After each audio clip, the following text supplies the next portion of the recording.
Hello. I have a story time for you. I have a story about how I quit my job at the Home Depot. I don't know where to start. So, I think a lot of people can relate to this where you feel like you are the overperformer where you work at. Whether it may be at like any retail, like Home Depot is retail. And then you start valuing yourself a lot. But then, you're always replaceable, especially in a place like that where you don't really have any um, super proficient skills. You never went to school. I didn't go to school, but that was like one of the jobs where I felt like I learned the most.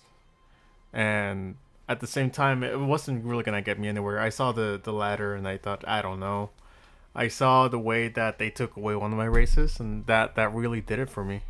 Um, I was just getting paid the same amount as the lowest performer that I always ended up doing all his work.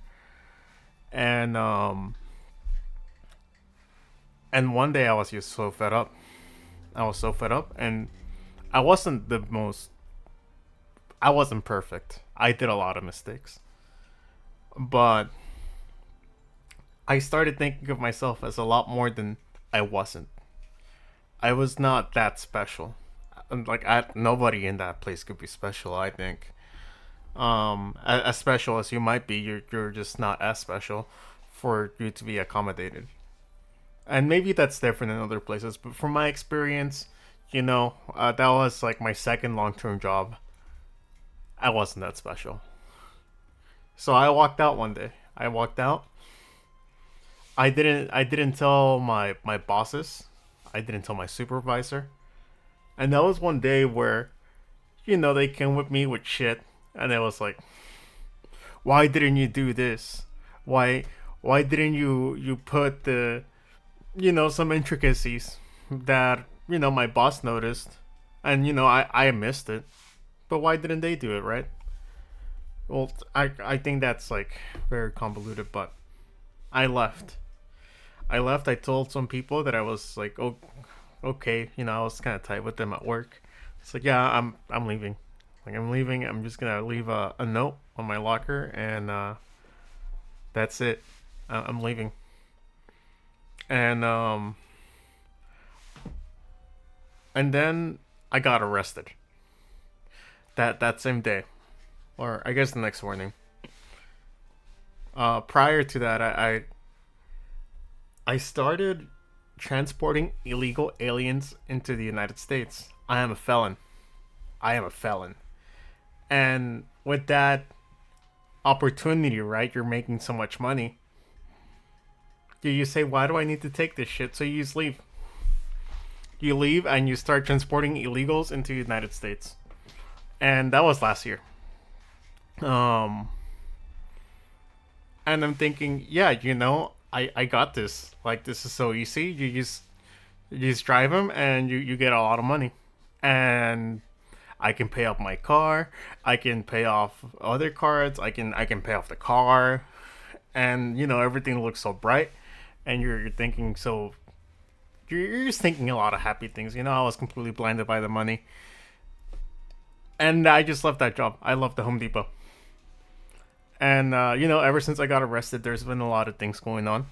Um, I lost the car. I will have to do community service probably. Um, I lost a lot of things, but I didn't lose my girlfriend though. That is something amazing. Um, I still have my family. There's a lot of things I still have. A lot of things that I can look at and think, oh wow, that's a real blessing.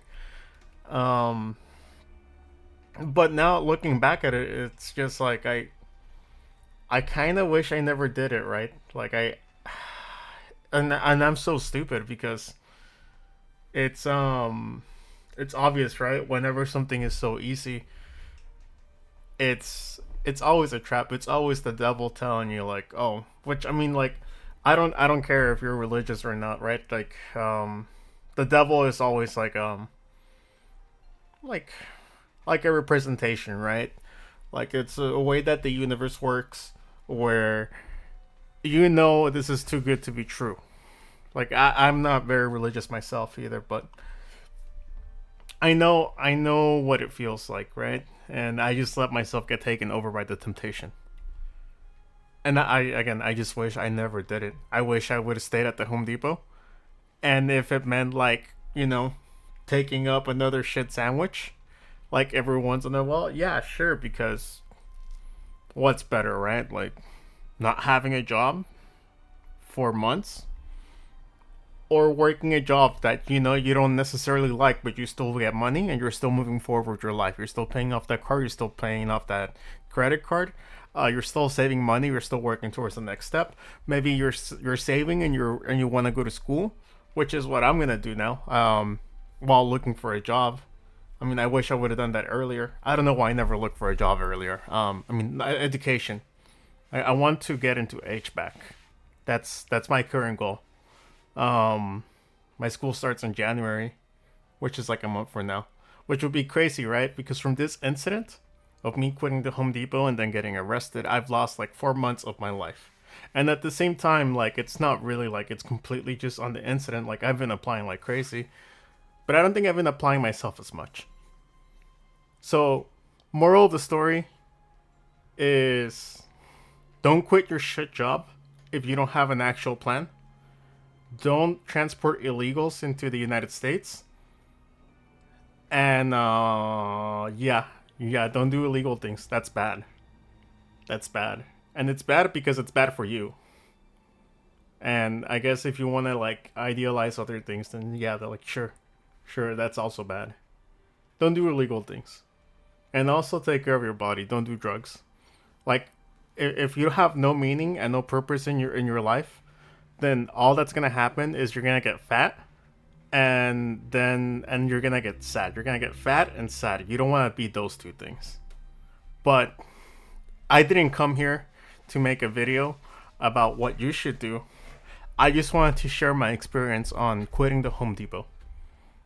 I should have stayed, and now I think it is what it is. That's just it. It is what it is. All right, that's about it. See ya.